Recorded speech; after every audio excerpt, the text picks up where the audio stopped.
ನಮಸ್ಕಾರ ಸ್ನೇಹಿತರೆ, ಪ್ರತಿಬಿಂಬ ಚಾನಲ್ಗೆ ಸ್ವಾಗತ. ನಮ್ಮಲ್ಲಿ ಪ್ರತಿಯೊಂದು ಕಥೆಯೂ ನಿಮ್ಮ ಮನಸ್ಸಿನೊಳಗೆ ಪ್ರತಿಫಲಿಸುವ ಅನುಭವ. ಕೆಲವೊಮ್ಮೆ ಭಯ, ಕೆಲವೊಮ್ಮೆ ಭಾವುಕತೆ, ಕೆಲವೊಮ್ಮೆ ರಹಸ್ಯ, ಆದರೆ ಪ್ರತಿಯೊಮ್ಮೆ ಒಂದು ಹೊಸ ಪ್ರಯಾಣ. ಇದು ಕೇವಲ ಕಥೆಗಳ ಚಾನೆಲ್ ಅಲ್ಲ, ನೀವು ಮರೆತಿದ್ದ ಭಾವನೆಗಳ ಪ್ರತಿಬಿಂಬ. ವೆಲ್ಕಮ್ ಟು ಪ್ರತಿಬಿಂಬ. ಕೇಳಿ, ಅನುಭವಿಸಿ ಮತ್ತು ಮನದಲ್ಲಿ ಉಳಿಸಿಕೊಳ್ಳಿ. ಆ ರಾತ್ರಿ ಊರು ಮಲಗಿತ್ತು. ಗಾಳಿ ಕೂಡ ಮಾತನಾಡುವುದನ್ನು ಮರೆತಿತ್ತು. ಆದರೆ ಊರಿನ ಮಧ್ಯೆ ನಿಂತಿದ್ದ ಹಳೆಯ ಬನದ ಮರ, ಅದು ಮಾತ್ರ ಮೌನವಾಗಿರಲಿಲ್ಲ. ಏಕಾಏಕಿ ಮರದ ಬೇರುಗಳೊಳಗಿಂದ ಒಂದು ಬೆಳಕು.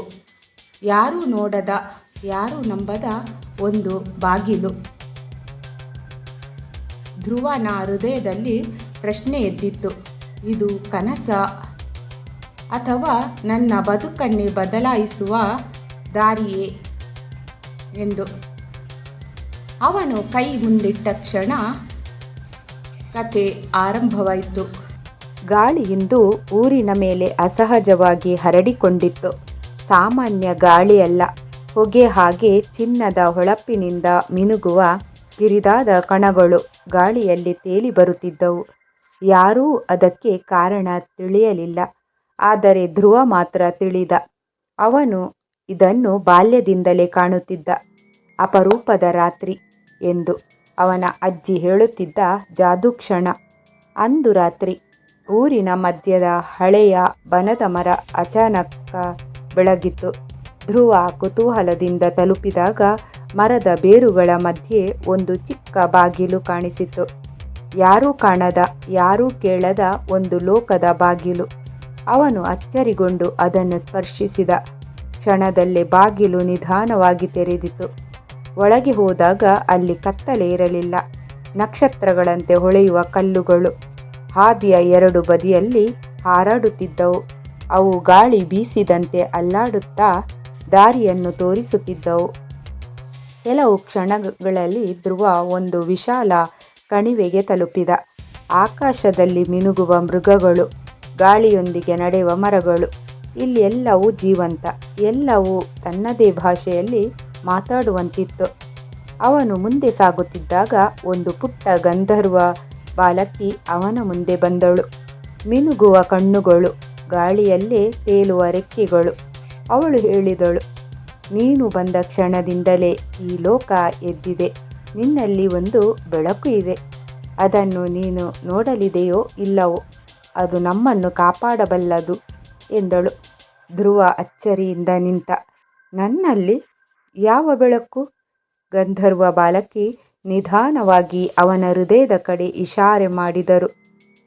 ನೀನು ನೋಡದ ಗುಣಗಳು, ನೀನು ನಂಬದ ಶಕ್ತಿ, ನಿನ್ನೊಳಗಿನ ನಂಬಿಕೆಯೇ ಈ ಲೋಕಕ್ಕೆ ಬೇಕಿರುವ ದೀಪ. ಮರಗಳ ಮಧ್ಯೆ ಗಾಳಿ ಜೋರಾಯಿತು. ಏನೋ ಕತ್ತಲೆ ಮೋಡಗಳು ನಿಧಾನವಾಗಿ ಹತ್ತಿ ಬರುತ್ತಿದ್ದವು. ಈ ಲೋಕವನ್ನು ನಿಗುಲಗೊಳ್ಳುವ ಶಕ್ತಿಯಂತೆ. ಧ್ರುವ ಹೆದರಿದರೂ ಹಿಂದಕ್ಕೆ ಹೋಗಲಿಲ್ಲ. ಕಣ್ಣು ಮುಚ್ಚಿದ. ಒಳಗಿನ ಮೌನಕ್ಕೆ ಕಿವಿಗೊಟ್ಟ. ಹೃದಯದೊಳಗಿನ ಚಿಕ್ಕ ಜ್ವಾಲೆ, ಅದು ನಿಧಾನವಾಗಿ ಬೆಳಕಾಗಿ, ಬೆಳಕು ಅಗ್ನಿಯಾಗಿ ಅವನ ಸುತ್ತಲಿನ ಲೋಕವನ್ನೇ ಬೆಳಗುವಂತೆ ಪರಿಣಮಿಸಿತು. ಬೆಳಕು ಕತ್ತಲೆಯನ್ನು ತಳ್ಳಿ ಹಾಕಿತು. ಮೋಡಗಳು ಮಾಯವಾದವು. ಮರಗಳು ಮತ್ತೆ ಜೀವಂತವಾಗಿ ಹಾಡಲು ಶುರು ಮಾಡಿದವು. ಪ್ರಾಣಿಗಳು ಮುಕ್ತವಾಗಿ ಓಡಿದವು. ಗಂಧರ್ವ ಬಾಲಕಿ ಧ್ರುವನತ್ತ ನೋಡಿ ನಕ್ಕಳು. ನೀನು ನಿನ್ನ ಬೆಳಕನ್ನು ಕಂಡುಕೊಂಡೆ. ಈಗ ಅದು ನಮ್ಮಷ್ಟಲ್ಲ. ನಿನಗೂ ಬೇಕಾಗುವ ದಿನಗಳು ಬರುತ್ತವೆ. ದಾರಿಯ ಬಾಗಿಲು ಮತ್ತೆ ತೆರೆದಿತ್ತು. ಧ್ರುವ ಹಿಂದಿರುಗಿದ. ಮನೆ ತಲುಪುವ ಹೊತ್ತಿಗೆ ಡಾನ್ ಬೆಳಕು ಆಕಾಶದಲ್ಲಿ ಹರಡಿತ್ತು. ಆದರೆ ಅವನ ಮನಸ್ಸಿನಲ್ಲಿ ಹೊಸ ಬೆಳಕು ಈಗಾಗಲೇ ಬೆಳಗಿತ್ತು. ರಾತ್ರಿ ಕಂಡ ಲೋಕದಷ್ಟು ಹೊಳೆಯದಾದರೂ ನಿಜವಾದದ್ದು. ಅವನು ತಿಳಿದ.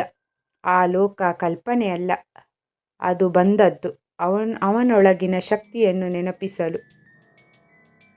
ಮತ್ತೆ ಯಾವಾಗ ಬೇಕಾದರೂ ಆ ಬಾಗಿಲು ತೆರೆದೀತು. ಹೃದಯವು ನಂಬುವವರೆಗೂ. ಅವನು ಹಿಂದಿರುಗಿದಾಗ ಆ ಬನದ ಮರ ಮತ್ತೆ ಹಳೆಯದಂತೆ ನಿಂತಿತ್ತು.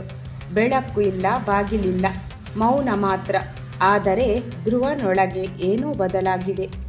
ಅವನು ಕಂಡ ಲೋಕ ಕನಸಾಗಿರಬಹುದು, ಆದರೆ ಅವನು ಕಂಡ ಧೈರ್ಯ ಅದು ನಿಜ. ಕೆಲವು ಬಾಗಿಲುಗಳು ಕಾಡಿನಲ್ಲಿ ಇರಲ್ಲ, ಅವು ನಮ್ಮೊಳಗೆ ಇರುತ್ತವೆ. ಅವು ತೆಗೆಯಲು ಧೈರ್ಯ ಸಾಕು. ಮತ್ತು ಒಮ್ಮೆ ತೆರೆದ ಮೇಲೆ ನೀನು ಹಿಂದಿನವನಾಗಿರಲ್ಲ. ಧನ್ಯವಾದಗಳು. ಈ ಕಥೆ ನಿಮಗೆ ಇಷ್ಟ ಆದರೆ ಪ್ಲೀಸ್ ಲೈಕ್ ಮಾಡಿ, ಶೇರ್ ಮಾಡಿ, ಕಮೆಂಟ್ ಮಾಡಿ. ಅದೇ ರೀತಿ ಸಬ್ಸ್ಕ್ರೈಬ್ ಮಾಡದೆ ನೋಡ್ತಿದ್ರೆ ಪ್ಲೀಸ್ ಸಬ್ಸ್ಕ್ರೈಬ್ ಮಾಡಿಕೊಂಡು ನೋಡಿ. ಇನ್ನೊಂದು ವಿಡಿಯೋದಲ್ಲಿ ಸಿಗುವ. ಅಲ್ಲಿ ತನಕ